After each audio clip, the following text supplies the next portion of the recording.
Fala galera, passando para dar um recado para vocês. O evento mais esperado de produtos está com a sua data confirmada. O Product Summit, que é imperdível para quem atua com produtos, vai ser no dia 29 de agosto, no Espaço Cubo, em São Paulo. Um evento com cases reais e grandes nomes para você aprender com quem faz. Os ingressos são limitados, então corre e garante o seu. productsummit.com.br. Nos vemos lá! Olá, este é o Love the Problem, o podcast oficial da K21. Evolução contínua de pessoas e organizações, com carinho, toda semana para você.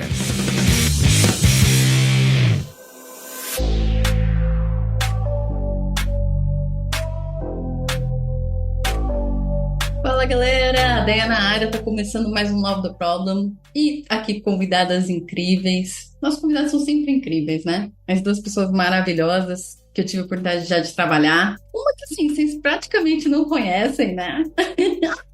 Então eu vou chamar aqui para se apresentar. Se apresenta pra gente, Flor.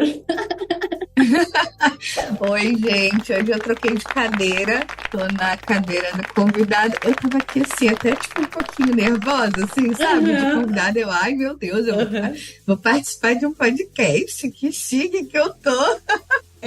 Bom, eu vou me apresentar rapidamente. Vocês já me ouvem aqui algumas vezes. Mas sou a Mayra Flor, casada com a Mayara, mãe de pet. Moro hoje no interior de São Paulo. Eu fugi de São Paulo, tô em Salto. E eu trabalho com inovação já faz uns bons anos, né? O core, para mim, do meu trabalho é inovação. Sou apaixonada por isso. E aí o DT meio que colou nesse rolê junto e eu me apaixonei também. E hoje eu trabalho na K21. Todo momento que eu tô olhando muito para a experiência e satisfação do cliente hoje, né, do ponto de vista de portfólio. E é isso. Muito bom, muito obrigada. E todo o resto que vocês me ouvem aí nos outros episódios. Da gente contando várias coisas, né, vários casos. Sim. E agora, a nossa próxima convidada, querida, ilustre, Ximena. Conta pra gente, quem é você? Ok, bom dia, boa tarde, pessoal aí. Eu sou a Xime, oficialmente a Xime, sou a mãe de, mas é meu título mais importante, eu sou a esposa de Martim. Se você está ouvindo um sotaque um pouco estranho, porque sou argentina, eu sou uma apaixonada pela criatividade e pela educação. Como sou uma pessoa jovem de 48 anos, eu já tive várias experiências trabalhando com inovação em organizações muito diversas, mais de 40 países, e sempre ajudando as equipes a criar serviços, sistemas, produtos incríveis, resolvendo necessidades muito complexas em situações bem difíceis, muitas vezes com populações vulneráveis, mas fundamentalmente sempre com esse olhar de aprendiz, de aprender, de sempre tentar procurar essa luz em cada pessoa e entender como conseguimos, juntos, colaborando, criar coisas incríveis. Ah, que lindo isso, gente. Então, o tema de hoje é Design Thinking. A gente teve uma live recentemente, né, para falar sobre Design Thinking, foi um sucesso, e aí eu fiquei, caraca, será que a gente não tem um episódio aqui? Aí deu uma caçada, só achei um problema nosso, falei, de repente tem algum que fala sobre Design Thinking, mas não tem esse título, não achei. Falei, a gente tem que gravar, e é por isso que estamos aqui hoje.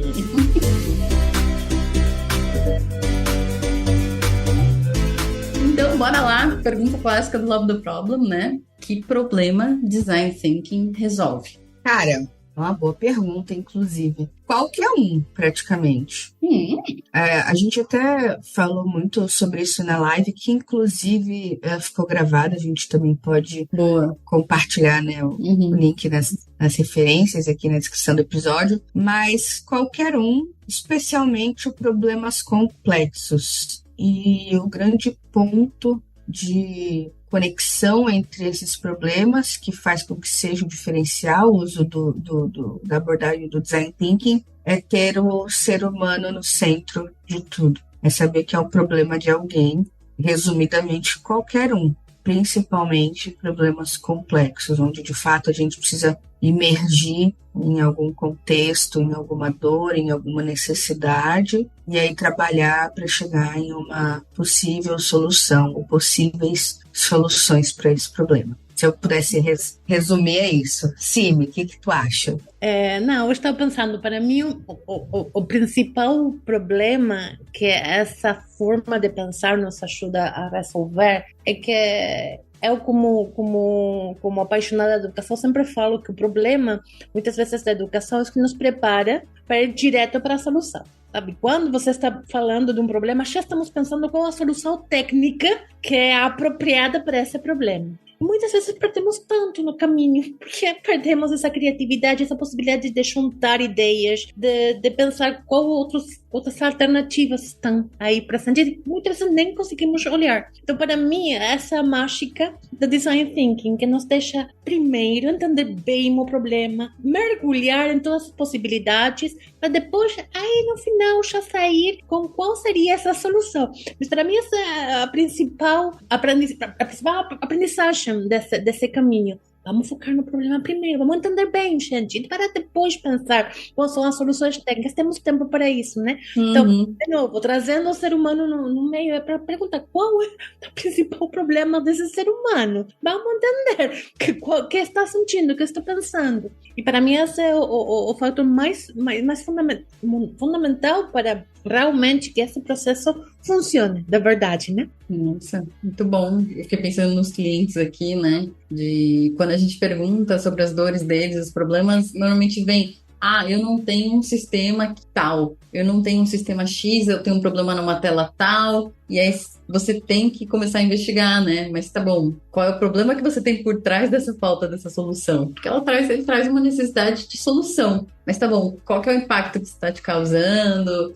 Até para tentar entender se existem outras soluções alternativas menores, mais rápidas de serem testadas, né? Então acho que me conectou muito com isso, a sua fala, até de entrevistas que eu tenho feito ultimamente com clientes, né, para entender as dores deles. E aí, assim, queria que vocês conseguissem me contar um pouquinho, porque eu também não entendo muito de design thinking. Então, assim, tem etapas básicas, tem passos básicos de como eu faço para explorar esse problema, de colocar esse cliente no centro, até chegar num lugar de entender qual é a solução que faz sentido testar? A primeira coisa que eu quero dizer, assim, tipo, spoiler alert, não existe um roteiro, sabe, definido para cada processo é único, como cada pessoa é única e como cada organização é única. Então, uma coisa que eu adoro do design thinking é justamente criar uma caixinha de ferramentas, de abordagens, de dinâmicas, para, dependendo da equipa, da necessidade, do problema que vamos abordar, podemos utilizar diferentes. Então, para mim, essa é uma coisa super interessante. Mas, sim, a abordagem tem algumas etapas, e por isso se chama muitas vezes esse modelo de dobro diamante, porque o primeiro diamante está olhando para o problema e por que diamante, sim? Porque primeiro abrimos o nosso pensamento divergente, então tentamos descobrir todas as possibilidades, todas as dores, todas as expectativas do nosso usuário, nosso cliente, para depois, num segundo momento, esse primeiro momento se chama de empatia, né? Para depois, num segundo momento, mais de definição, depois de haver olhado tudo esse panorama que está sentindo, falando, olhando, nosso usuário, aí conseguimos utilizar um pensamento mais convergente, identificar, ok, de tudo isso, que é o mais importante, qual é esse pedacinho mais importante que resolveria muito dessa dor. Para aí passar a um segundo momento, o segundo diamante, que já se está focado mais na solução, que tem um primeiro momento de ideação, que aí está a criatividade na veia, né? É pensar também, de novo, utilizando esse pensamento divergente, vamos pensar múltiplas possibilidades de solução. Não só uma, que se não funciona, é o que eu posso fazer. Então, vamos pensar muitas, vamos a iterar, vamos a criar e colaborar juntos, como equipa, para depois, o momento mágico para mim do design thinking, né? Para depois prototipar. Não, para mim, isso é muito importante. A filosofia do design thinking é: não me conte sobre a solução, põe na mão. Deixa-me interatuar com essa solução. Para mim, isso é mágico, né? Então, esse momento de protótipo é super legal. Criar alguma coisa para mostrar, para conseguir interatuar com esse protótipo. E, finalmente, o mais importante, pedir feedback. Botar na mão de um possível usuário e olhar como reage, que coisas faltam, que coisas sobram. E aí, conseguir, de novo, iterar. Porque é muito importante que não existe roteirinho. Por quê? Porque a agilidade na veia também. Então, esse espaço de diferentes etapas não é linear. A gente pode voltar, e tem que voltar muitas vezes. Dependendo do feedback, será que a gente pensou bem o problema? Vamos voltar, vamos pegar mais insights. E daí continuamos de novo. Tem um ponto que é legal, que a Simi falou, do duplo diamante, que é a representação, de certa maneira, do design thinking, mas é interessante falar também que é uma das, né? A gente está falando do design thinking enquanto uma abordagem, um modelo mental, e como vários outros casos, existem muitas escolas que falam sobre. Então, pode ser que as pessoas, quando pesquisem, por exemplo, sobre o design thinking, elas tenham até visualmente representações diferentes, porque essa do duplo diamante, ela foi criada, se eu não me engano, no Reino Unido, pelo Design Council, e outras escolas e outras pessoas foram trabalhando em cima disso e adaptando. Então, você pode ver que a Simi aqui trouxe as 4 fases, que como a gente pode resumir esse processo, né, por si só. Mas tem escolas, tem pessoas que tratam de 10 fases, que fatia, né, vai fatiando cada uma delas, enfim.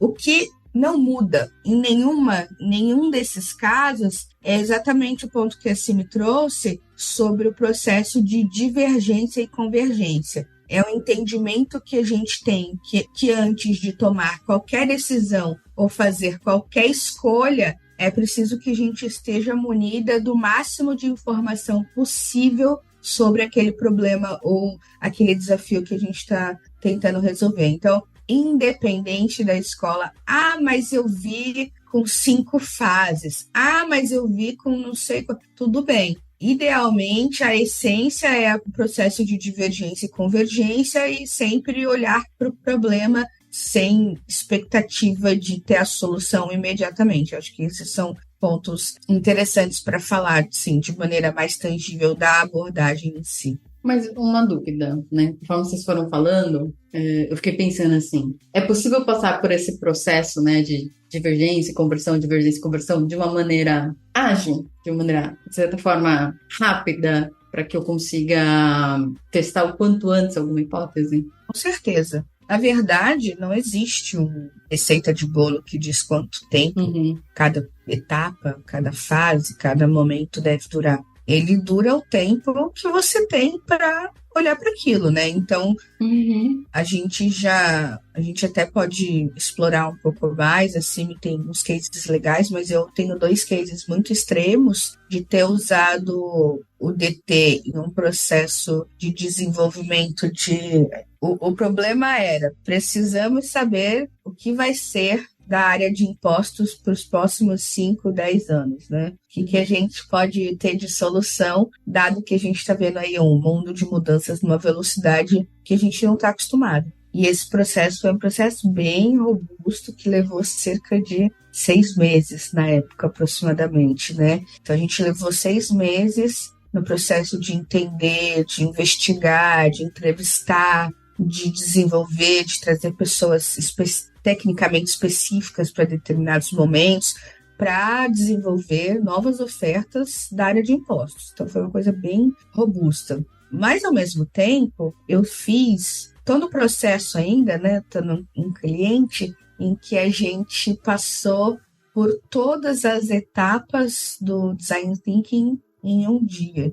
De maneira que a gente acordou ali, chegou logo de manhã com um problema, um desafio, e ao fim do dia a gente tinha algumas possibilidades de solução, umas 3 ou 4 ideias que precisavam claramente ser iteradas e tudo mais. Mas é isso, a minha resposta é tão abrangente quanto.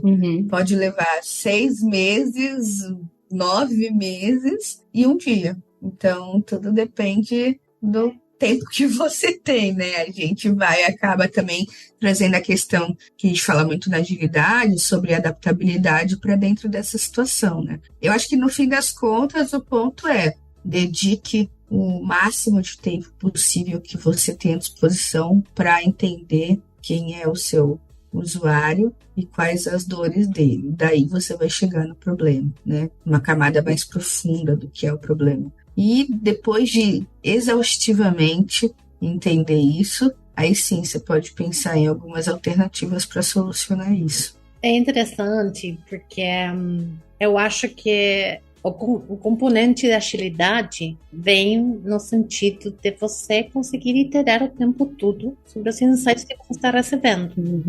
Por isso eu falava de que não é linear. Que muitas vezes, não, mas já passamos, sabe, o diamante do problema, agora estamos na solução, não podemos voltar para aí. Peraí, muitas vezes, se o problema não está bem definido, eu vou, fazer muita coisa errada. Então, também, incluso para processos mais longos de design thinking, eu acho que é um segredo isso. Então, o tempo todo estar iterando, incrementando o nosso conhecimento do usuário, o tempo todo nos perguntando, nos provocando. Está alinhado? Porque se estamos num cenário de incerteza e de complexidade, se eu espero 6 meses para entender tudo, a única certeza que eu tenho é que já mudou. Claro que já mudou. Então, eu acho que a agilidade nos ajuda aí para o tempo todo tentar fazer ciclos bem curtos e testar e entender se realmente a gente está mergulhando o suficiente, se precisamos mais insights, se podemos utilizar outras ferramentas para avançar e conhecer melhor. O nosso desafio no final do dia é entender bem as expectativas e conseguir alinhar para pensar uma solução criativa para resolver esse problema. Mas se eu tenho que pensar num processo de design thinking o mais curto que eu consegui fazer, eu me lembro que foi uma sessão de 2 horas para fazer ponta a ponta. E foi engraçado, porque eram pessoas que nunca tinham ouvido falar do design thinking. Então eu me lembro que, incluso por uma questão de provocação, cada vez que eu dava um time box para fazer alguma coisa, eu apontava um canto aí, vamos fazer 7 minutos de ação. Então, depois, quando finalizamos a sessão 2 horas, eu perguntei para essa galera, ok, então, quanto tempo demoramos em criar essa solução? A resposta natural foi 2 horas. Eu falei, não. Vocês conseguem contar quantos minutos utilizamos para cada etapa? E nunca mais de 40 minutos para uma sessão de 2 horas. Então você consegue fazer um ponta a ponta e realmente criar uma solução simples para um problema complexo em 40 minutos. Se você tem a facilitação, se tem o foco, isso é o mais importante. Todo mundo olhando para o mesmo lado. Então, pode ser muito longo? Sim. Mas também você consegue rodar um exercício ponta a ponta em 1 hora, 2 horas, dependendo, claro, da necessidade, dependendo da profundidade que a gente tem que rodar entrevistas, não vai conseguir em 2 horas. Mas pelo menos, se você já tem alguns insights já coletados, já tem alguma data que você pode utilizar, claro que sim, pode ser bem curto. E é muito legal para introduzir as pessoas, porque pelo amor de Deus, tudo isso conseguimos fazer em 40 minutos, sim. Então é mágico esse sentido, né? Nesse sentido da awareness. Eu descobri que a gente consegue colaborar e criar coisas maravilhosas em tempos bem curtos.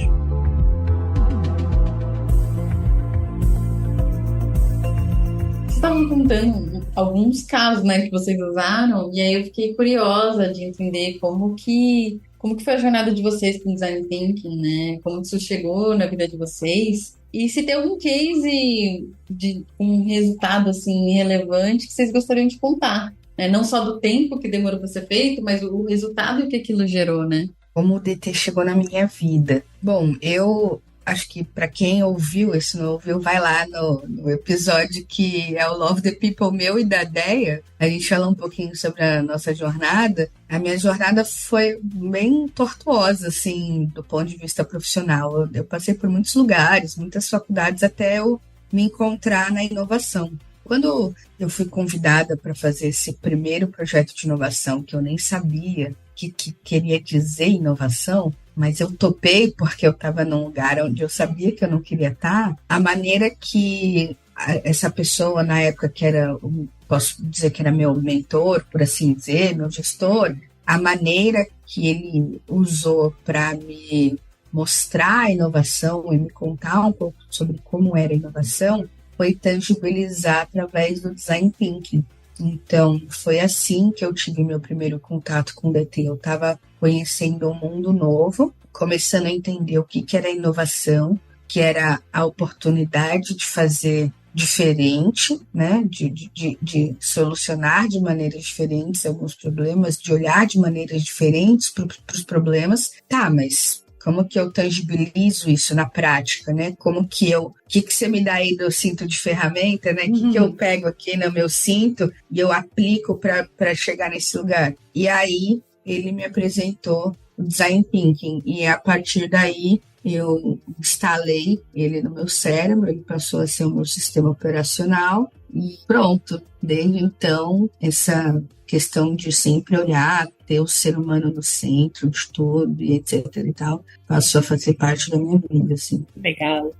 Como chegou Design Thinking para mim? Bom, eu estava fazendo um master em Barcelona. Eu esqueci de falar que eu estou em Madrid, morando agora em Madrid. E tivemos uma aula de Design Thinking, já tem muitos anos atrás. Uma pessoa maravilhosa que se chama David Alayon, que nesse momento era o Chief Innovation Officer do grupo Inditex, de Zara. Uma pessoa com uma cabeça assim muito, muito legal. E que o tempo todo nos estava provocando, né?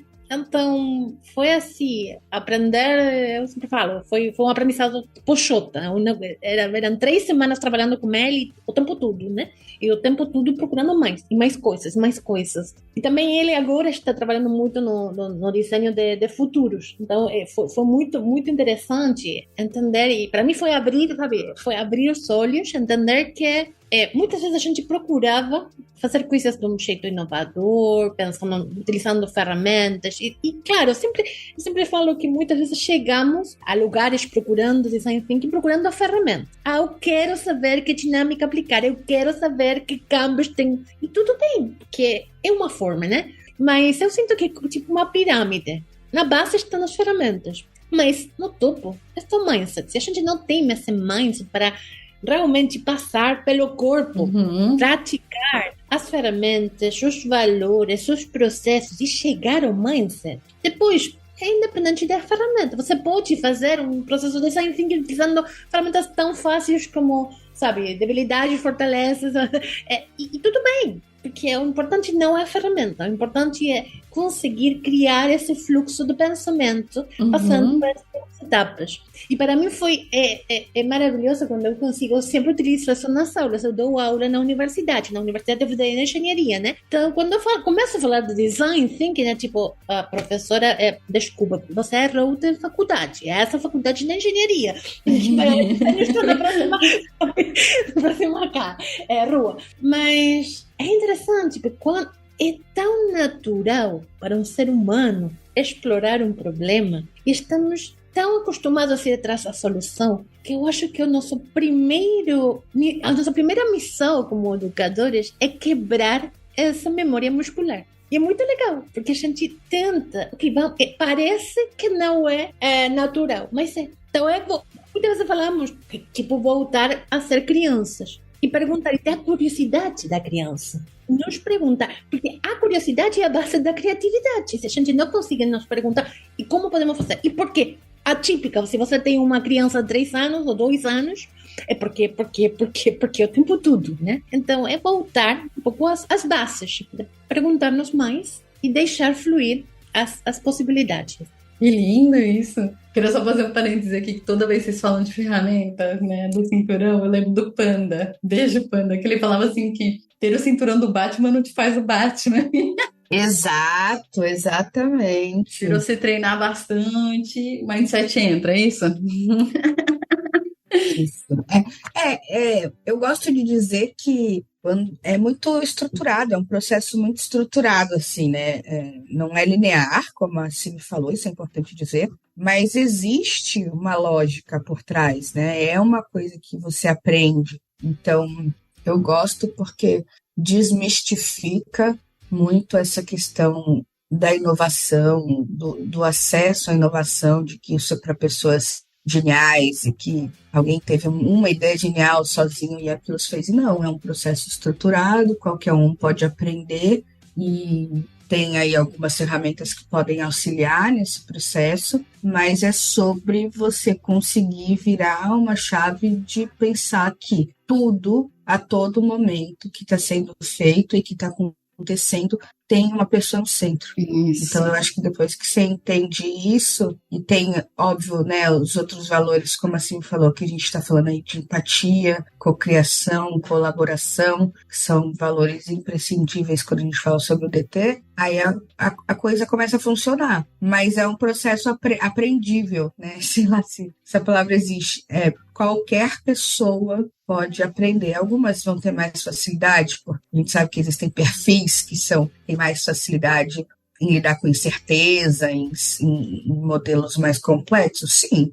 Mas qualquer pessoa tem a capacidade de fazer isso acontecer, de pensar assim, de fazer isso. Me conectou com... Não sei se eu vou botar você na fogueira, né, mana? Mas me conectou com um case que tu tinha falado. Por isso que eu tinha perguntado dos cases, que eu lembro que eu vi, acho que uma talk sua sobre Design Thinking lá na PAG. Nossa, faz muitos anos, então não sei nem se você vai lembrar do case. Aí você falou de um case das crianças que iam fazer exames, acho que era aquela ressonância, e elas tinham medo de entrar naquela máquina por causa do barulho e tal. E aí as pessoas perceberam aquilo e criaram uma solução, né? Queria que você contasse um pouquinho pra gente dessa solução. Como é que foi? É um case da GE. Eu não vou lembrar o nome do cara, porque Cacilda, gente. A minha memória é difícil. Eu sei que alguém falou em algum momento da vida, mas não sei quem foi. Mas, enfim, o cara, o engenheiro lá da GE, ele precisava fazer uma máquina de ressonância. Aquele tubão assim que a gente entra dentro, né? Olha o Leonardo, mas é que você vai por dentro da máquina, que faz um puta de um barulho. Acho que qualquer pessoa que fez ressonância aqui já passou por isso. E ele precisava criar uma máquina que desse o resultado para ele lá, dos órgãos, sei lá eu, que necessário, ponto. E ele foi lá e criou. Tão simples quanto isso. O problema que ele achava que ele tinha apenas era solucionar a necessidade de ver dentro do corpo humano, etc. Então, acontece que as crianças, eu não lembro o número, mas era uma porcentagem bem alta de crianças que precisavam fazer esse exame, elas tinham que ser dopada, parece um negócio esquisito, mas tinha que estar anestesiada, dopada, ficou uma coisa esquisita, né? Mas elas tinham que estar, né, ali num lugar mais tranquilinho, porque elas tinham muito medo, né? E aí não fazia, e isso era um problema, né, para o hospital, e etc e tal. E aí o que eles falaram? Pô, a gente tem uma boa solução. Ela entrega aí o que a gente achava que a gente precisava, mas não está funcionando. Por algum motivo, não está funcionando. A gente não está conseguindo fazer exame nessas crianças, elas ficam muito assustadas e tal. E aí eles voltaram, deram um passo atrás, como a gente fala, não é um processo linear. Teoricamente, a solução já estava pronta, o processo já tinha acabado. E aí eles deram um pulo lá no primeiro momento de imersão, de empatia, e começaram a fazer o exercício de empatizar com aquele usuário, que eles não tinham pensado antes. Claramente não tinham pensado antes, nas crianças, no caso. Puxa, né? O que eu posso fazer? O que a gente pode fazer, dado o cenário que a gente tem? O que eles sentem? O que eles veem? O que eles gostam? E aí eles, depois de aprender, eles mudaram, né? Foi uma mudança bem simples, assim, um ambiente onde era bem com cara de hospital, era aquela máquina, aquele trambolho, etc e tal. Eles transformaram aquele lugar de maneira lúdica. Então, a máquina tem vários, né? Se jogar o case da GE no Google, vão ter várias imagens, mas transformaram num navio pirata e pintaram o fundo do mar.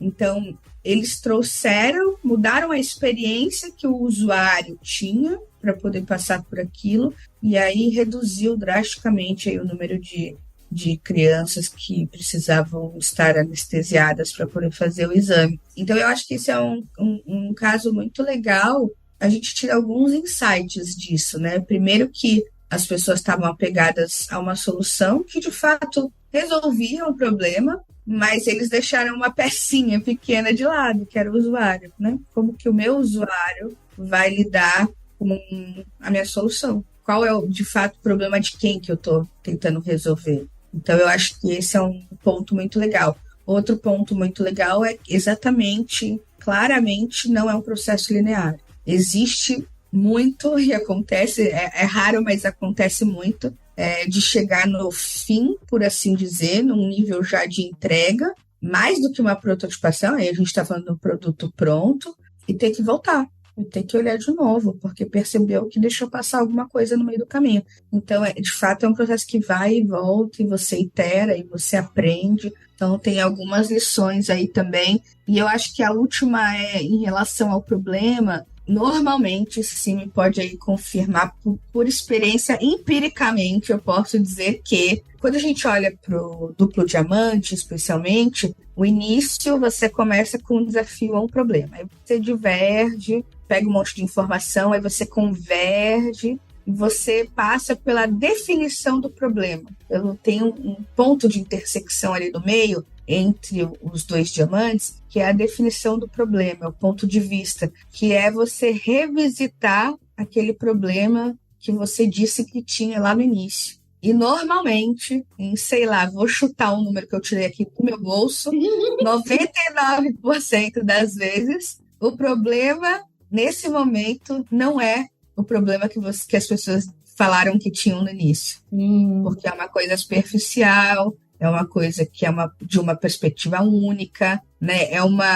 Muitas vezes é um problema que já acha que tem a solução dele, então eu já sei o que resolve o meu problema, então meu problema é esse. Não, aí você começa a fazer que nem a Silvia falou das crianças, mas por quê?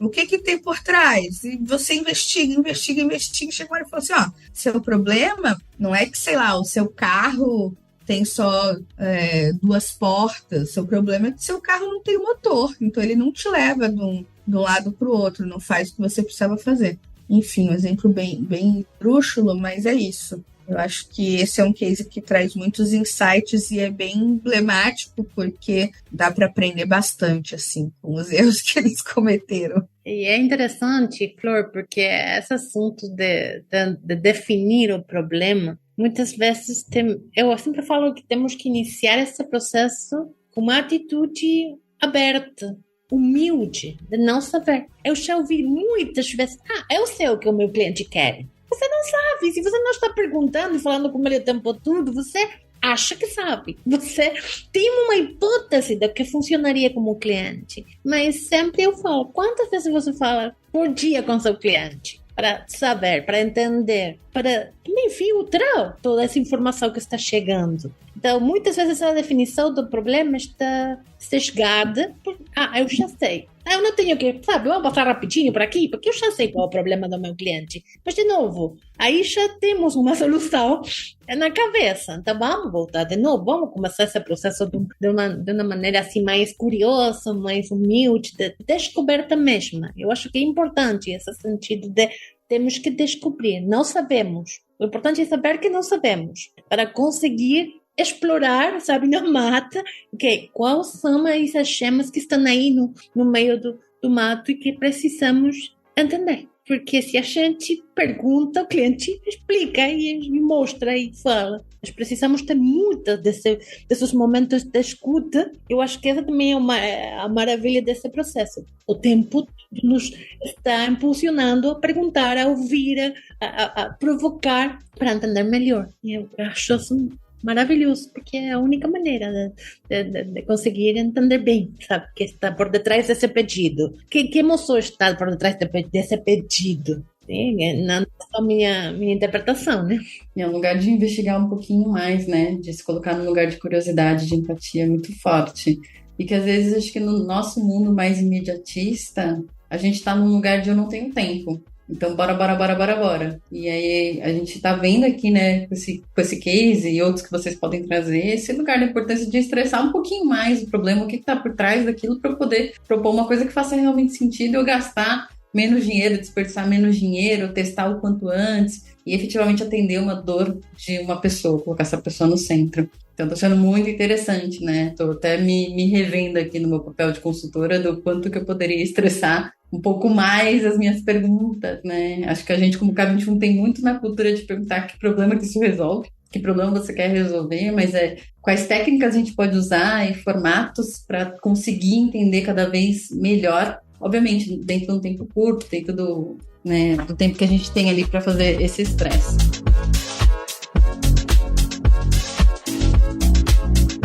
Meninas, vamos caminhando praticamente para o fim. E aí eu queria chegar numa pergunta que talvez seja meio polêmica. Eu estava ouvindo lá o programa nosso da Flor e aí estava dizendo assim sobre o design thinking, ele tá, como é que fala? Não sei se era a palavra ultrapassado. Era essa a palavra que se usava? Se ele tá ultrapassado, sim ou não, porque da onde que vem essa visão? E se não tá, quais são as tendências que vocês estão vendo? Quais são as tendências emergentes? Como que o design thinking vai mudar da evolução tecnológica que também está acontecendo? Então, assim, tá ultrapassado ou não tá? E se não tá, o que tá vindo por aí? Olha, existe mesmo esse rolê aí, tipo, eu não sei de onde vem, mas alguém falam que isso é old news, né? Isso já tá velho, já foi. E eu posso ser uma pessoa muito enviesada para responder essa pergunta, mas como que eu posso dizer que uma parada que é feita colocando o ser humano no centro pode ficar ultrapassada? Como que eu posso dizer que eu não consigo continuar trabalhando ou que eu não deveria continuar trabalhando para entender as pessoas que fazem tudo acontecer?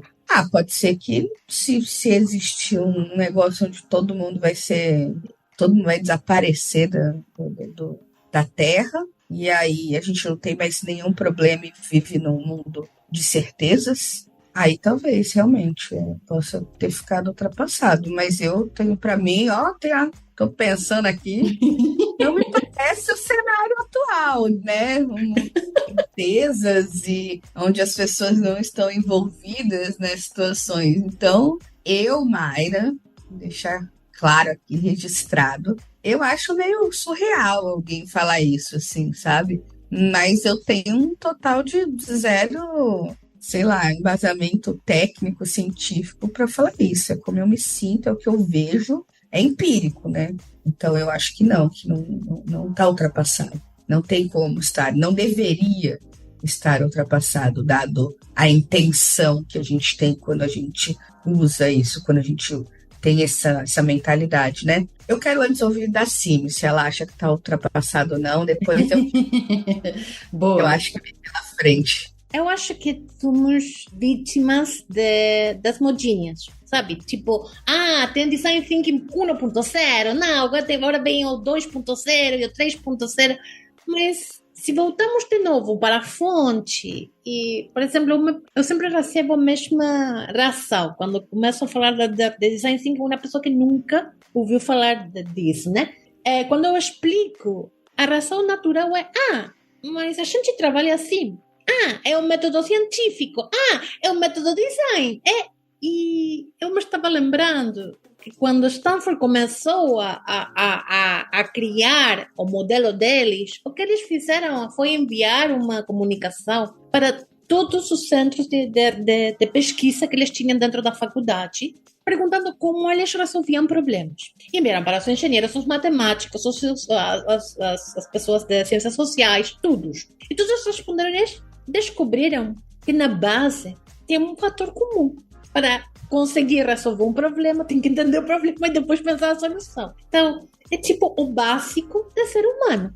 De novo, muitas vezes estamos tão enviesados por ir direto à solução que esquecemos, temos que quebrar essa memória muscular. Mas se vamos a seguir pensando como humanos, eu acho que essa vista é o básico do básico de como pensamos e abordamos um problema. O assunto das modinhas é outro assunto, né? E tem que ter marketing no meio e, bom, cada pessoa adiciona alguma coisa, bota aí algum desafio. Eu acho que nesse momento o principal desafio é tá perfeito, centrado no ser humano, mas o que acontece quando você bota em tecnologia? Aí começa a ser humano. Então, é um momento de mudança, sem dúvida. É um momento de ter vários modelos paralelos convivendo também. Mas, no final do dia, não é uma coisa tem que ser melhor a outra, uma coisa tem que deixar ultrapassar a outra. Podem conviver. E eu acho que é uma relação simbiótica que pode nascer daqui e trazer o melhor dos dois mundos. Porque temos que escolher um ou outro. A tecnologia está aqui e está aqui, vai ficar e nos vai ajudar e vai ser um assistente super legal para ter melhores resultados e conseguir processar toda essa informação que está aí de um jeito mais seguro, mais eficiente, mais rápido. Mas no final das contas, a escolha fica no humano e fica ajudando e assistindo, funcionando como um assistente para que o humano consiga ter um senso crítico e poder conseguir escolher. Então, está ultrapassado? Eu acho que não, independentemente das campanhas de marketing de diferentes consultoras, empresas, universidades. Claro, sempre tentam trazer, sabe, o novo produto no mercado, mas no final das contas, se você olha qual a diferença entre Design Thinking 2.0 e 1, é a tecnologia. E a tecnologia tem que estar apropriada e ser utilizada desde o início. Claro, nos anos 60 utilizamos a tecnologia, agora utilizamos outra, mas são os humanos que têm que pensar esse problema e criar essa solução.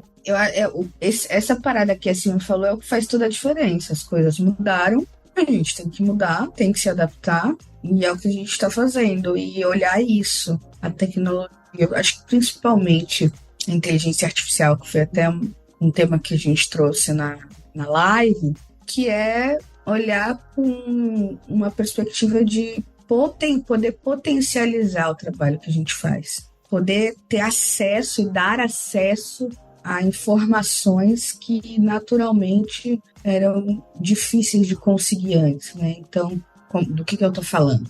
A gente está falando de, que assim falou, tratar uma base de dados, uma massa que é um volume que eu não conseguiria tratar se eu não tivesse um assistente ali, uma inteligência artificial me ajudando. Eu acho que quando a gente fala sobre a etapa de imersão, né, de empatia, quanto mais informação, melhor. Mas a curadoria disso é complexa, porque a gente tem uma limitação, nosso cérebro, nosso HD vai até um lugar.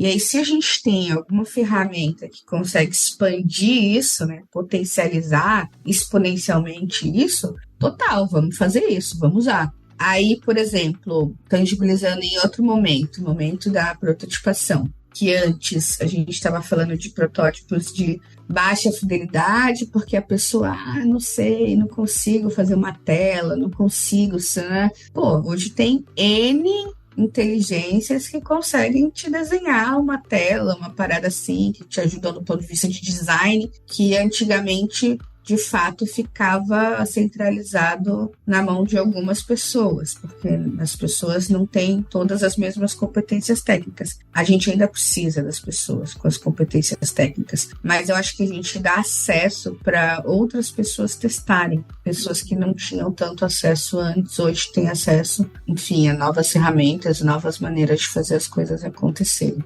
Então eu penso isso para o futuro. Eu acho que é a gente usar de toda e qualquer tecnologia que surgir para potencializar exponencialmente o trabalho que a gente faz. Mas sempre lembrando que no centro de tudo tem uma pessoa. É isso. Muito bom, gente, que bonito! Saio muito inspirada desse episódio e a minha última pergunta é, para quem quer se aprofundar mais nesse assunto, conta pra gente, esse é o momento, conta o que está acontecendo aí, se a galera quiser se aprofundar, onde que eles podem conectar com vocês? Olha, assim, eu não queria dizer nada, mas semana passada a gente lançou um treinamento novo da K21, que é de Design Thinking, e que pra gente, né, que a gente se preocupou e que eu entendo que seja o grande diferencial é a oportunidade que a gente vai trazer de aprender e testar na prática de forma contínua, né? Então, não é chegar em 2 horas e despejar um monte de conteúdo e é isso, e cada um que lide com isso. Não.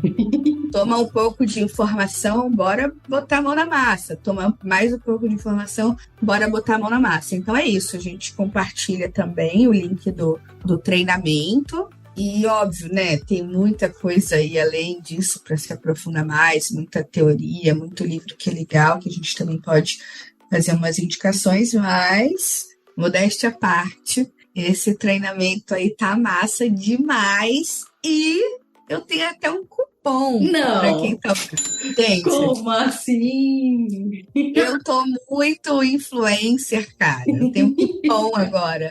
O próximo vai ser com meu nome. Esse não tem meu nome, gente, mas o próximo vai ser. E eu vou deixar também, vamos deixar também na descrição, mas o cupom é um desconto de 10% aí pro lançamento desse treinamento. O treinamento vai acontecer dia 11 de setembro, é o primeiro, vai ser ao longo de 6 semanas, então nós teremos encontros semanais ao longo de 6 semanas, até para ter esse processo de absorção, de conhecimento, de teste, de massa. E então é um cupom de 10%, que é DT_LP10, DT_LP10. A gente vai colocar na descrição do episódio. Mas é isso, eu espero que vocês venham passar por essa experiência com a gente, porque não é só um treinamento, vai ser uma experiência e uma vivência muito legal, né, Sim? Total, o convite é isso, é não só aprender juntos, não passar pelo corpo, criar essa experiência juntos, que já sabemos, os adultos aprendemos fazendo, então essa é a ideia, esse convite desse treinamento, criamos com essa ideia de não só ler, não só ouvir ou fazer alguma experimentação, não, vamos mergulhar nesse olhar curioso da criança e vamos co-criar essa experiência de aprendizado juntos. É isso. Muito bom, gente. Gente, obrigada por terem vindo, por terem aceito esse convite, fiquei muito feliz. Quando eu vi que a live, nossa, teve live, foi sucesso, meu Deus, gravar um episódio pra galera ouvir também, né? Não sei se todo mundo viu a live, mas quem não viu a live tá escutando esse episódio maravilhoso. Vou deixar toda a referência aqui na descrição. Agradecer para quem tá ouvindo até agora. Conecta com a gente no nossa comunidade do Telegram. Beijo para quem já tá na comunidade, seus bonitos. É isso então. Obrigada. Um beijão. Tchau, tchau. Valeu, galera. Tchau.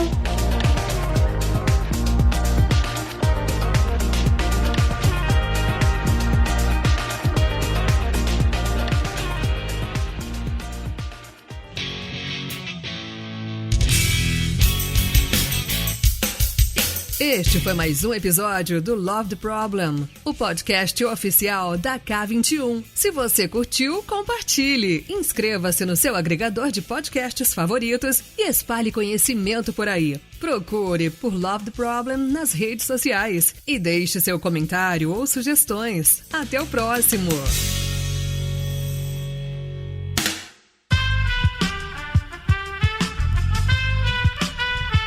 Esse podcast foi editado por Aerolitos Edição Inteligente.